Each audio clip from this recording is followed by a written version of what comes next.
entrer dans cette patrie où la mort n'existe plus, où s'épanouit une joie éternelle. Frères et sœurs bien-aimés, rassemblés ici ce soir autour de l'Église, bonsoir. Bonsoir. Et bienvenue à l'église Saint-Antoine de Charleroi. Nous sommes rassemblés au nom du Père, du Fils et du Saint-Esprit. Amen. Le Seigneur soit avec vous. Et avec votre esprit. Les mots nous manquent, Seigneur. Accepte notre silence comme une prière pour Thomas Carpin et Christine.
Ça a aussi été difficile parce qu'on n'a pas vu les signaux, il n'a pas vu les signaux de son départ. Mais c'est le connaissant comme quelqu'un de très fort de l'esprit. Je pense qu'il n'a jamais voulu montrer un signe de faiblesse de sa part. Et il a peut-être voulu partir ainsi avec toute cette grandeur. Je me souviens juste qu'il y a un mois avant son décès, on discutait tous les matins au téléphone et qu'il y a un nombre qui nous annonce dans un groupe de famille que nous avons le chef nous demande d'informer tout le monde qui est malade et qu'on informe son fils de Charles. Ça me semble vraiment bizarre. Auquel cas avec j'ai discuté, on dit souvent chez nous, nous annonce des choses sans toutefois les dire. Donc là, moi, après, papa est à l'hôpital et même pas 3-4 jours, on annonçait son départ.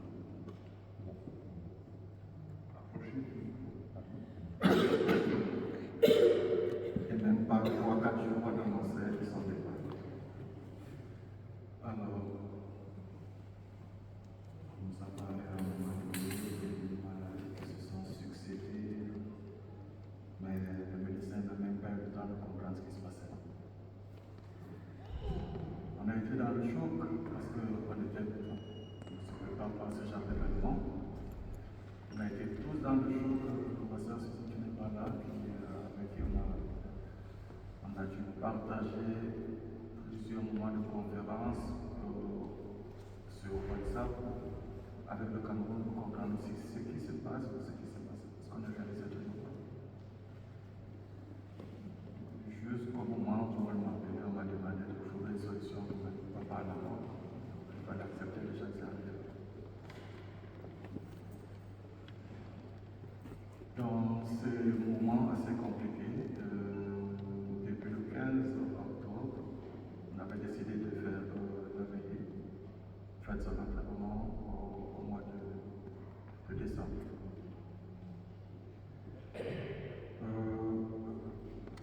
Nous les enfants, on a quand même eu cette assistance de notre maman Christine, qui était totalement dans le choc aussi, parce que tout est arrivé très vite. On n'a pas compris ni la maladie, ni le chemin qui se passait.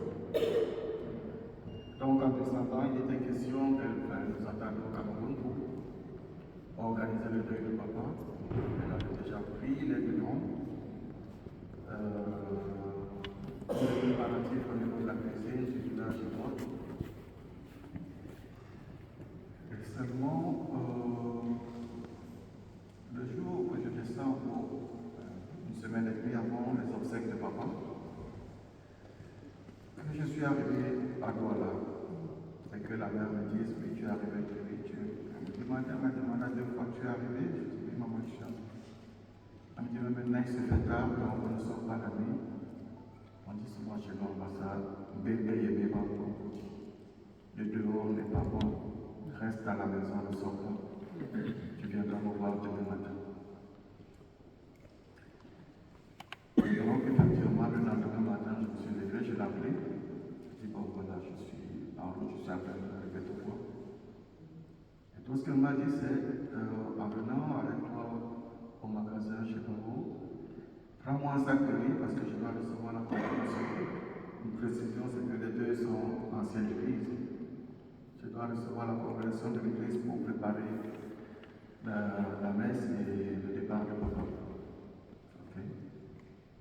5 minutes après, elle me rappelle, elle me dit, tiens, j'ai oublié quelque chose, une bouteille d'huile. Ajoute aussi de l'huile en venant. Ok. Mais donc, j'étais dans le magasin en train de prendre tout ce qu'elle m'a demandé. Et on m'appelle, on me dit, tonton, il y a un problème. Maman vient de tomber. Elle a fait un malaise. C'était tellement rapide et tellement brusque, même il n'arrivait pas bien s'exprimer. Il a donc mis la vidéo WhatsApp pour que je me rende compte de ce qui se passe. Donc, j'ai juste tout déposé au sol et j'ai couru à la maison pour voir un peu ce qui se passe. Effectivement, les premiers signes étaient déjà là. Quelqu'un qui vient de la visite, donc il fallait très vite l'amener à l'hôpital.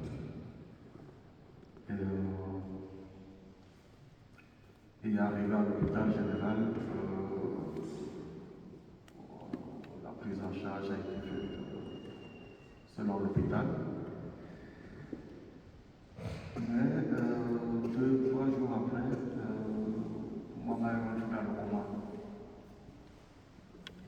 Et le 4e jour que le médecin me dit, monsieur, j'ai l'impression que votre maman ne va pas s'en sortir.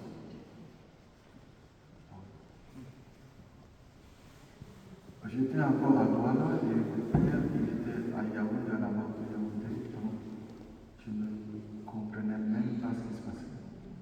Je ne pouvais même pas imaginer qu'à l'instant où je suis vraiment en train de perdre mes 2 parents en une fois. Donc, je me suis dit, parfois il y a des pronostics de l'hôpital, mais ça change souvent. Et le lendemain matin, j'étais là, la maman était là. Et que le médecin vienne encore me voir à nouveau et me dise, monsieur, je vous ai dit, il n'y a plus d'espoir. Donc si vous avez des personnes proches, ou alors elle était dans une église ou quoi au caisse, appelez déjà le pasteur, appelez les prêtres pour lui dire au revoir. Il m'a fallu du temps pour accepter une réalité comme celle-là. Il m'a fallu du temps pour regarder maman.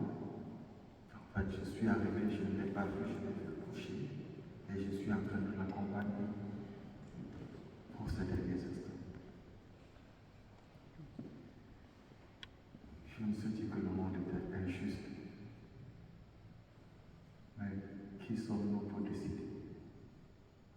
Donc, quand se sont dit, peut-être c'est le meilleur amour que les gens puissent avoir, c'est se rencontrer, vivre ensemble, faire les enfants et peut-être même partir ensemble.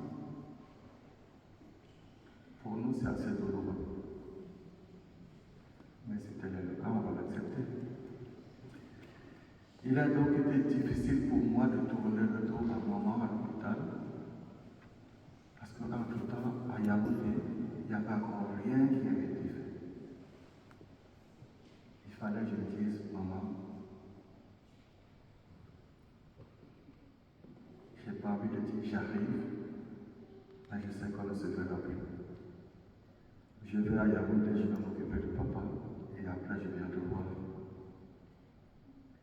J'ai été à Yaoundé, et c'est dans le bus qu'on m'a annoncé qu'elle est partie.